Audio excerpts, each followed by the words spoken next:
ಸನಕಾದಿ ಮುನಿಗಳು ವಿಷ್ಣುವಿನ ದರ್ಶನಕ್ಕಾಗಿ ವೈಕುಂಠಕ್ಕೆ ಬರುತ್ತಾರೆ.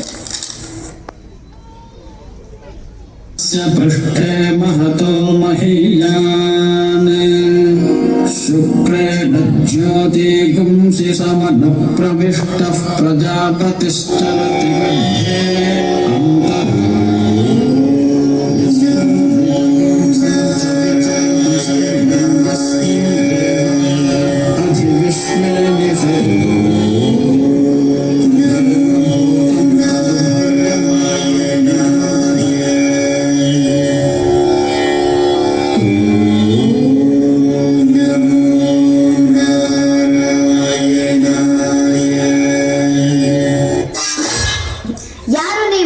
ವೈಕುಂಠ ಪ್ರವೇಶಿಸಲು ನಿಮಗೆ ಅನುಮತಿ ಇಲ್ಲ.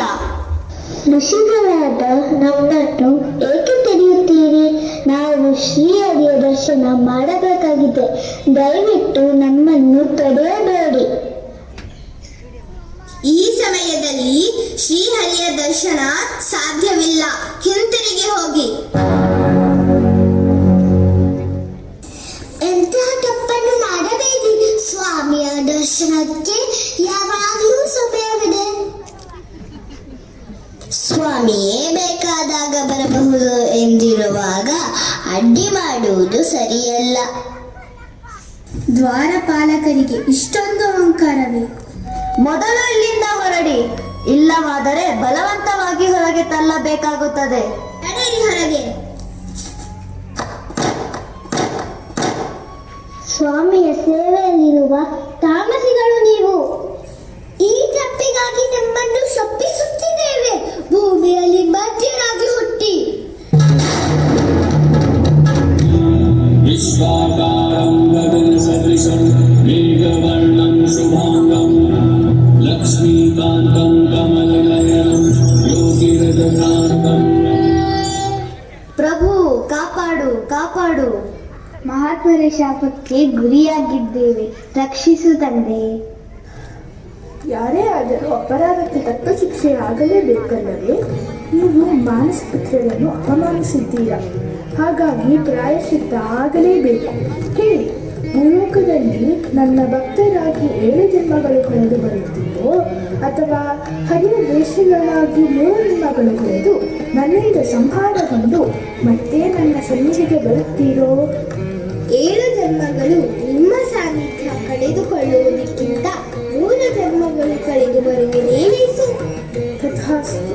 ಹೀಗೆ ಸತ್ಯಯುಗದಲ್ಲಿ ಜಯ ವಿಜಯರು ಕಶ್ಯಪ ಮುನಿಯಾಗಿ ದ್ವಿತೀಯ ಮಕ್ಕಳಾಗಿ ಹುಟ್ಟುತ್ತಾರೆ. ಅವರೇ ಹಿರಣ್ಯಾಕ್ಷ ಮತ್ತು ತಿಲಕ, ಚಂಡ ಪ್ರಚಂಡ, ಮಾರ್ಥಾಂಡ ತೇಜ, ನಿಜ ರೂಪ ವಿಹಿತ, ಶತಕೋಟಿ ಮನೋಜ, ನಿರುಪಮ ಪರಾಕ್ರಮಿ, ವೀರ ವಿಕ್ರಮ, ಹಿರಣ್ಯ ಕಶ್ಯಪ ಸಾರ್ವಭೌಮ, ಬಹುಪರ. ಆ ಚತುರ್ಮುಖ ಬ್ರಹ್ಮನಿಂದ ವರ ಪಡೆದಾಯ್ತು. ಇನ್ನು ಯಾವುದೇ ದೇವರಿಂದಾಗಲಿ ಪ್ರಾಣಿಯಿಂದಾಗಲಿ ಮಾನವ ದಾನವರಿಂದಾಗಲಿ ಹೆದರಬೇಕಾಗಿಲ್ಲ. ಅವರ್ಯಾರು ನನಗೇನು ಮಾಡಲು ಸಾಧ್ಯವಾಗುವುದಿಲ್ಲ. ಮಹಾರಾಜರೇ, ನಿಮ್ಮ ತಮ್ಮನವರು ಕಠಿಣ ತಪಸ್ಸೆ ಮಾಡಿ ಬ್ರಹ್ಮನಿಂದ ವರ ಪಡೆದು ಹೆಚ್ಚು ಶಕ್ತಿವಂತರಾಗಿ ಆಗಮಿಸಿದ್ದಾರೆ. ಹಿರಣ್ಯಾಕ್ಷ, ನೀನು ಅಮರನಾಗಿದ್ದೀಯ. ಸಾವಿನ ಚಿಂತೆ ನಿನಗಿನ್ನು ಇರಬೇಕಾಗಿಲ್ಲ. ಇನ್ನು ನಮ್ಮನ್ನು ತಡೆಯುವವರು ಯಾರಿಲ್ಲ.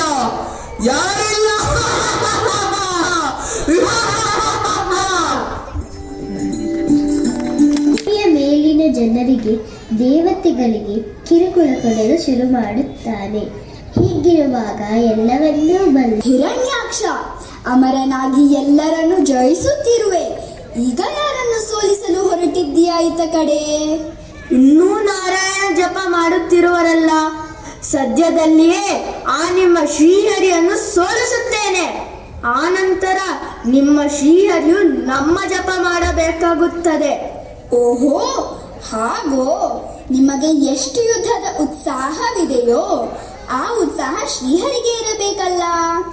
ವೈರಿ ಸುಮ್ಮನಿರಬೇಕಾದ ಸಮಯದಲ್ಲಿ ಸುಮ್ಮನೆ ಹೊಡೆದಾಟ ಮಾಡಲು ಸಾಧ್ಯವಿಲ್ಲ ಅಲ್ಲವೇ?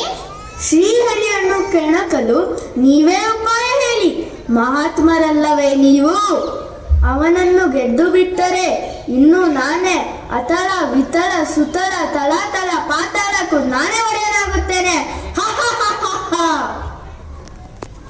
ಶ್ರೀಹರಿಯನ್ನು ಕೆಣಕಬೇಕಾದರೆ ಶ್ರೀದೇವಿಗೋ ಭೂದೇವಿಗೋ ತೊಂದರೆ ಕೊಡಬೇಕು.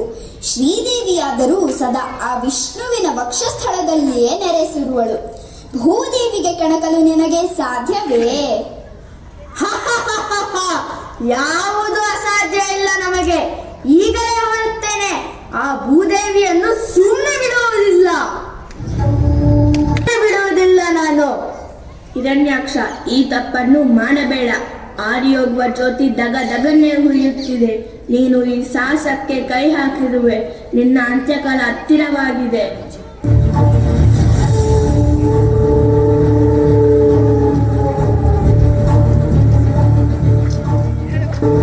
ಸ್ವಾಮಿ, ಕಾಪಾಡು ಕಾಪಾಡು, ನಾರಾಯಣ ಕಾಪಾಡು ಕಾಪಾಡು. ವಿಷ್ಣು ವರಾಹಾವತಾರದಲ್ಲಿ ಬಂದು ಭೂದೇವಿಯನ್ನು ರಕ್ಷಿಸಿ ಹಿರಣ್ಯಾಕ್ಷನ ಸಂಹಾರ ಮಾಡುತ್ತಾನೆ.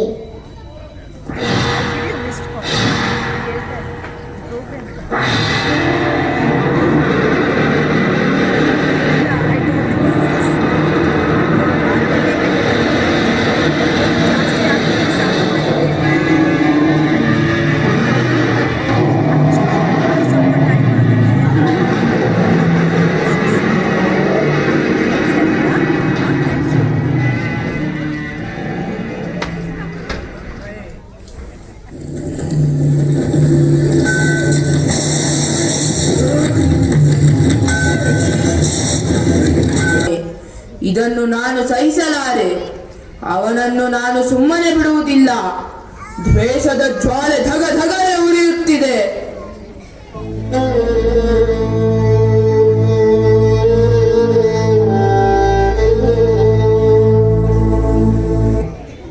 ಸ್ವಾಮಿ, ನಾನು ಈ ಪರಿಸ್ಥಿತಿಯಲ್ಲಿ ಇರುವಾಗ ನೀವು ಯುದ್ಧಕ್ಕೆ ಹೋಗುವುದು ಸರಿಯೇ? ಈಗ ತಾನೇ ಹರಿಯು ಹಿರಣ್ಯಾಕ್ಷನನ್ನು ಕೊಂದಿರುವುದರಿಂದ ಖಂಡಿತ ನೀವು ಹೋಗುವುದು ಬೇಡ. ದಯಮಾಡಿ ನನ್ನ ಮಾತನ್ನು ಕೇಳಿ. ಹಿರಣ್ಯಕಶಿಪ, ನಿನ್ನ ಕೋಪ ನಮಗೆ ಅರ್ಥವಾಗುತ್ತದೆ. ತಮ್ಮನ್ನು ಕಳೆದುಕೊಂಡಿರುವ ದುಃಖದಲ್ಲಿರ್ತೀಯ. ಆತುರದಲ್ಲಿ ನಿರ್ಧಾರವನ್ನು ಮಾಡಬಾರದು. ಯಾವುದಕ್ಕೂ ಮೊದಲು ನೀನು ನಿನ್ನ ಶಕ್ತಿ ಯುಕ್ತಿ ಹೆಚ್ಚಿಸಿಕೊಳ್ಳಬೇಕು. ನಿನ್ನ ಬಲವನ್ನು ಹೇಗೆ 100 ಮಡಿ ಮಾಡಿಕೊಳ್ಳಬಹುದು ಎನ್ನುವುದನ್ನು ಮೊದಲು ಯೋಚಿಸು. ಅದಕ್ಕೆ ನನಗೆ ತಿಳಿದಿರುವ ಒಂದೇ ದಾರಿ ಆ ಬ್ರಹ್ಮನನ್ನು ಉಳಿಸಿಕೊಳ್ಳುವುದು. ಕಠಿಣ ತಪಸ್ಸು ಮಾಡಿ ಅದನ್ನು ಸಾಧಿಸು. ಗುರುಗಳಾದ ಶುಕ್ರಾಚಾರ್ಯರು ಮತ್ತು ಮಹಾರಾಣಿಯವರು ಹೇಳುವುದು ಸರಿಯಾಗಿ ಇದೆ. ದಯಮಾಡಿ ದುಡುಕಬೇಡಿ ಸ್ವಾಮಿ. ಓಂ ಬ್ರಹ್ಮದೇವಾಯ ನಮಃ. ಓಂ ಬ್ರಹ್ಮದೇವಾಯ ನಮಃ. ಓಂ. ಮಗು, ನಿನ್ನ ತಪಸ್ಸಿಗೆ ಮೆಚ್ಚಿದ್ದೇನೆ. ಹೇಳು, ನಿನಗೇನು ಬರಬೇಕು ಎಂದು ಕೇಳು. ಬ್ರಹ್ಮದೇವ, ನನಗೆ ಅಮರತ್ವವನ್ನು ನೀಡು. ಮಗನೇ, ಹುಟ್ಟಿದ ಮೇಲೆ ಎಲ್ಲರೂ ಒಂದು ದಿನ ಸಾಯಲೇಬೇಕು. ಅದು ನಿಶ್ಚಿತ. ಸಾವಿಲ್ಲದೆ ವರ ಕೊಡಲು ನನಗೆ ಅಸಾಧ್ಯ. ಬೇರೆ ಏನು ಬರಬೇಕು ಎಂದು ಕೇಳು. ಅದನ್ನು ಬಿಟ್ಟು ನನಗೆ ಬೇರೆ ಯಾವ ವರವೂ ಬೇಡ. ಹಾಗೆಯೇ ಆಗಲಿ. ಹಗಲಲ್ಲಿ ಆಗಲಿ, ರಾತ್ರಿಯಲ್ಲಾಗಲಿ, ಭೂಮಿಯಲ್ಲಾಗಲಿ, ಆಕಾಶದಲ್ಲಾಗಲಿ, ಮನೆಯ ಒಳಗಾಗಲಿ ಹೊರಗಾಗಲಿ, ಪಶು ಪಕ್ಷಿ ಮೃಗಗಳಿಂದಾಗಲಿ, ಕ್ರಿಮಿ ಕೀಟ ಸರ್ಪಗಳಿಂದಾಗಲಿ, ಶಸ್ತ್ರಾಸ್ತ್ರಗಳಿಂದಾಗಲಿ, ಸುರ ನರ ರಾಕ್ಷಸ ಯಕ್ಷ ಕಿನ್ನರ ಗಂಧರ್ವ ಕಿಂಪುರುಷರಿಂದಾಗಲಿ ನೀನು ಸೃಷ್ಟಿಸಿರುವ ಯಾವುದೇ ಜೀವಿಯಿಂದ ನನಗೆ ಸಾವು ಬರದಂತೆ ವರ ನೀಡು. ತಥಾಸ್ತು.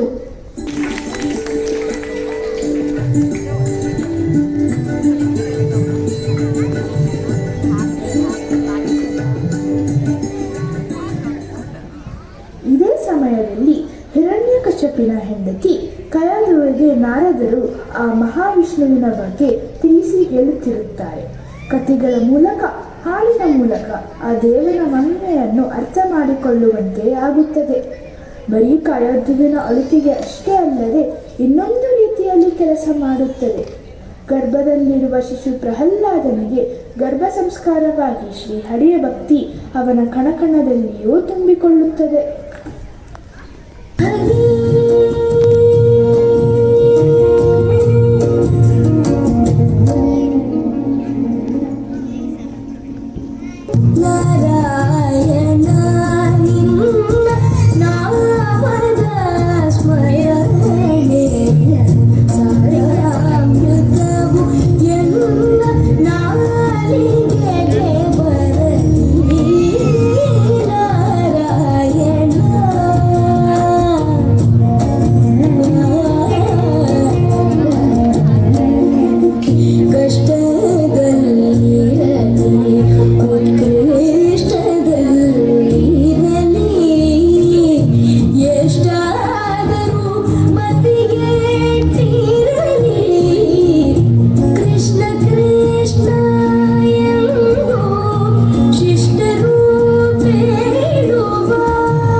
ಪ್ರಹ್ಲಾದ ಶ್ರೀಹರಿಯ ಭಕ್ತಿಯನ್ನು ದೇಹ ಮನಸ್ಸಿನಲ್ಲಿ ತುಂಬಿಕೊಳ್ಳುತ್ತಾ ಬೆಳೆಯುತ್ತಿದ್ದಾನೆ. ಹೀಗೆ ಒಂದು ದಿನ ಶುಕ್ರಾಚಾರ್ಯರ ಗುರುಕುಲದಲ್ಲಿ ವೃತಂ ಕಂಚ ದಿವಂ ಮಹೀಂ ಚ ಯೇನಾದಿತ್ಯಸ್ತಪತಿ ತೇಜಸಾಭ್ಯಾಜಸಾ ಚ ಯಭಂತಃ ಸಮುದ್ರೇ ಕವಯೋ ವಯಂತಿ ಯದಕ್ಷರೇ ಪರಮೇ ಪ್ರಜಾಃ ಯತಃ ಪ್ರಸೂತ ಜಗತಃ ಪ್ರಸೂತಿತೋ ಗೇನ ಜೀವಾನ್ ವ್ಯಚಸರ್ಜ ಭೂಮ್ಯಾಃ. ಮಕ್ಕಳೇ, ನಮ್ಮ ರಾಜ ಹಿರಣ್ಯಕಶಿಪರು ಸರ್ವಶ್ರೇಷ್ಠರು. ಅವರನ್ನು ನಾವು ಸದಾ ಗೌರವಿಸಬೇಕು, ಅವರ ಆಜ್ಞೆಯಂತೆ ನಡೆದುಕೊಳ್ಳಬೇಕು. ಹೇಳಿ, ಎಲ್ಲರೂ ಹೇಳಿ. ಹಿರಣ್ಯಕಶಪಾಯ ನಮಃ, ಹಿರಣ್ಯಕಶಪಾಯ ನಮಃ, ಹಿರಣ್ಯಕಶಪಾಯ ನಮಃ, ಹಿರಣ್ಯಕಶಪಾಯ ನಮಃ, ಹಿರಣ್ಯಕಶಪಾಯ ನಮಃ, ಹಿರಣ್ಯಕಶಪಾಯ ನಮಃ. ಗುರುಗಳು ಧ್ಯಾನ ಮಾಡಲು ಹೋಗಿದ್ದಾರೆ. ಎಲ್ಲರೂ ನಮ್ಮ ಮಹಾರಾಜರ ಹೆಸರಿನ ಜಪವನ್ನೇ ಮಾಡಬೇಕು. ಆದರೆ ನಮ್ಮ ಪ್ರಹ್ಲಾದ ಮಾತ್ರ ಬೇರೆ ಯಾವುದೋ ಯೋಚನೆಯಲ್ಲಿರುವಂತೆ ಕಾಣುತ್ತಿದೆಯಲ್ಲ. ನಿಮಗೆ ಒಳ್ಳೆಯ ಮಾತು ಹೇಳುವ ಅವಕಾಶ ನನಗೀಗ ಸಿಕ್ಕಿದೆ. ಹಿರಣ್ಯಕಶಪಾಯ ನಮಃ ಹೀಗೆ ಜಪಿಸುವುದು ಸರಿಯಲ್ಲ. ನಿಜವಾದ ದೇವರು ಶ್ರೀಹರಿ ನಾರಾಯಣ. ಆದರೆ ನಮ್ಮ ಗುರುಗಳು ನಮ್ಮ ರಾಜರೇ ದೇವರು ಎನ್ನುತ್ತಾರೆ. ನಾರಾಯಣ ಏನು ಮಾಡುತ್ತಾನೆ? ನಾರಾಯಣನೇ ಈ ಜಗತ್ತಿನ ಆಧಾರ. ಅವರೇ ನಮ್ಮನ್ನೆಲ್ಲ ರಕ್ಷಿಸುವವರು. ಓಂ ನಮೋ ನಾರಾಯಣ ಎಂದು ಮಂತ್ರ ಜಪಿಸಿದರೆ ಮನಸ್ಸು ಶುದ್ಧವಾಗುತ್ತದೆ. ನಿನಗೆ ನಾರಾಯಣನ ಬಗ್ಗೆ ಇಷ್ಟು ಹೇಗೆ ತಿಳಿದಿದೆ? ಹೌದು, ನಮ್ಮ ಗುರುಗಳು ಎಂದು ಇದನ್ನ ನಮಗೆ ಹೇಳಿಕೊಡಲಿಲ್ಲವಲ್ಲ. ನಾನು ಕಳೆದರು ಹೇಳಿದಂತೆ ನಾರಾಯಣ ಜಪ ಮಾಡುತ್ತೇನೆ. ಓಂ ನಮೋ ನಾರಾಯಣಾಯ ನಮಃ. ಓಂ ನಮೋ ನಾರಾಯಣಾಯ ನಮಃ. ಓಂ ನಮೋ ನಾರಾಯಣಾಯ ನಮಃ. ಓಂ ನಮೋ ನಾರಾಯಣಾಯ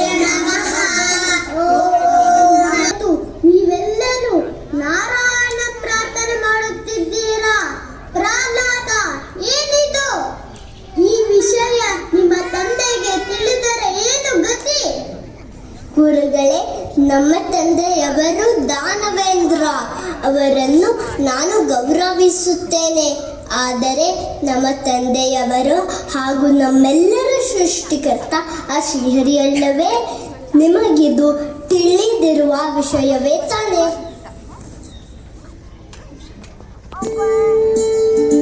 ಬಾಯಿಲಿ ಇಷ್ಟು ದಿನ ಗುರುಗಳು ಏನು ಕಲಿಸಿದರು ಹೇಳುವೆಯಾ? ತಂದೆ, ನಾನು ಆ ಶ್ರೀಹರಿಯ ಭಕ್ತಿಯಲ್ಲಿ ಅವನ ಮಹಿಮೆಯನ್ನು ಅರಿತನು. ಸರ್ವಕಾಲದಲ್ಲೂ ನಮಗೆ ಶರಣು ಕೊಡುವ ದೇವನು ಅವನೇ ಅಲ್ಲವೇ? ನಿಮ್ಮ ಗುರುಗಳು ನೀನು ಆ ನಮ್ಮ ವೈರಿ ನಾರಾಯಣನನ್ನು ನನ್ನ ಮುಂದೆ ಹೊಗಳುತ್ತಿದ್ದೀಯಾ? ಎಷ್ಟು ಧೈರ್ಯ!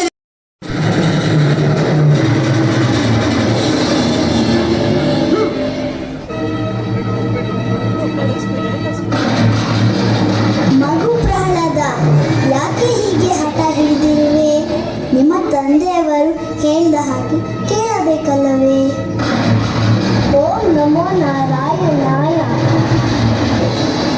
ಬೆಟ್ಟದಿಂದ ತಳ್ಳಿದರೂ ಸುರಕ್ಷಿತವಾಗಿ ಪ್ರಹ್ಲಾದ ಎದ್ದು ನಡೆಯುತ್ತಾನೆ.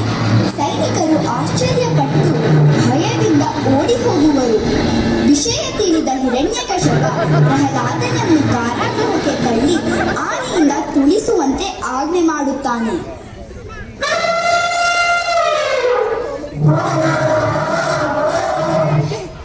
ಪ್ರಹ್ಲಾದ, ಏಕೆ ಹೀಗೆ ಹಠ ಹಿಡಿದಿರುವೆ? ಇಷ್ಟು ಸಣ್ಣ ಹುಡುಗನಿಗೆ ಇಂಥ ಶಿಕ್ಷೆ ಕೊಡಲು ನಮಗೆ ಕಷ್ಟವಾಗುತ್ತಿದೆ. ಆ ಹರಿಯ ಭ್ರಮೆಯಿಂದ ಹೊರಗೆ ಬಾ, ಹೊರಗುಳಿಯಬಹುದು.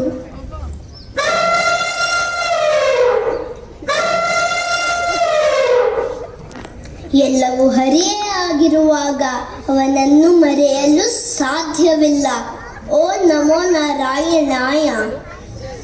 ಆನೆಯು ಪ್ರಹ್ಲಾದನನ್ನು ತುಳಿಯದೆ ಹೂಮಾಲೆಯನ್ನು ಹಾಕಿಬಿಡುತ್ತದೆ.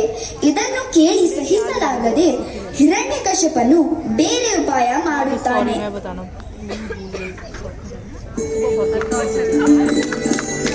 ಮಗನಿಗೆ ಎಷ್ಟು ಬುದ್ಧಿ ಹೇಳಿದರೂ ಅವನು ನನ್ನ ಮಾತನ್ನೇ ಕೇಳುತ್ತಿಲ್ಲ. ಈಗ ನೀನಾದರೂ ಆ ಹರಿಯನ್ನು ಮರೆಯುವಂತೆ ಹೇಳಬೇಕು. ತೆಗೆದುಕೋ, ಈ ಪಾಯಸವನ್ನು ನೀಡಿ ಅವನಿಗೆ ಬುದ್ಧಿ ಹೇಳಿ ಬಾ.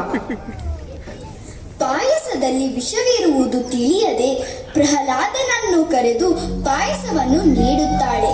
ಪ್ರಹ್ಲಾದ ಪಾಯಸವನ್ನು ಗಟಗಟನೆ ಕುಡಿಯುತ್ತಾನೆ.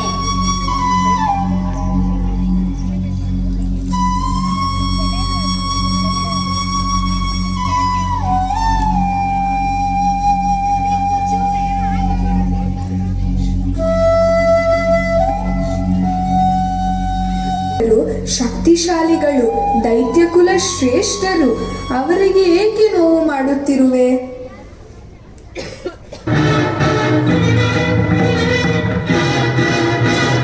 ಪಾಯಸವನ್ನು ಕುಡಿದರೂ ನಿನಗೆ ಏನೂ ಆಗಲಿಲ್ಲವಲ್ಲ?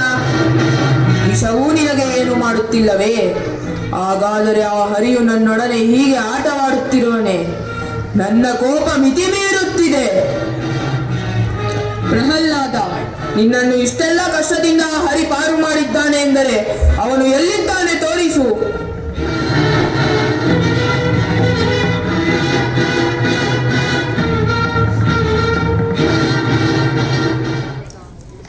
ತಂದೆಯವರೇ, ನಾರಾಯಣನು ಎಲ್ಲ ಕಡೆಯಲ್ಲಿಯೂ ಇದ್ದಾನೆ. ನಿಮ್ಮಲ್ಲಿಯೂ ಇದ್ದಾನೆ, ನನ್ನಲ್ಲಿಯೂ ಇದ್ದಾನೆ.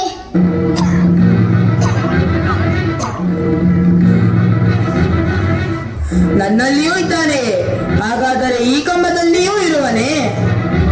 ಇರುವನು ತಂದೆ. ಈ ಕಂಬದಲ್ಲಿಯೂ ಇದ್ದಾನೆಯೇ? ಆ ಕಂಬದಲ್ಲಿಯೂ ಇದ್ದಾನೆಯೇ? ಈ ಕಂಬದಲ್ಲಿಯೂ ಇದ್ದಾನೆಯೇ? ಈ ಕಂಬದಲ್ಲಿ? ಹಾಗಾದರೆ ತೋರಿಸುತ್ತೇನೆ ನೋಡು ನಿನ್ನ ಹರಿಯನ್ನು.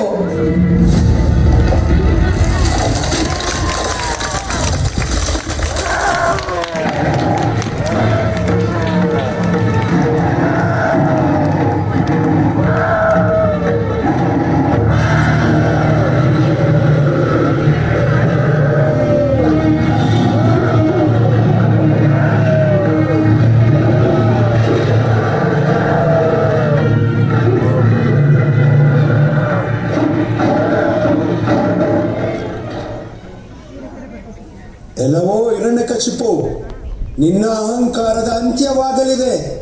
ಶ್ರೀಹರಿಯನ್ನು ವಿರೋಧಿಸಿದ ನಿನಗೆ ಈ ಶಾಸ್ತಿ ಆಗಲಿದೆ.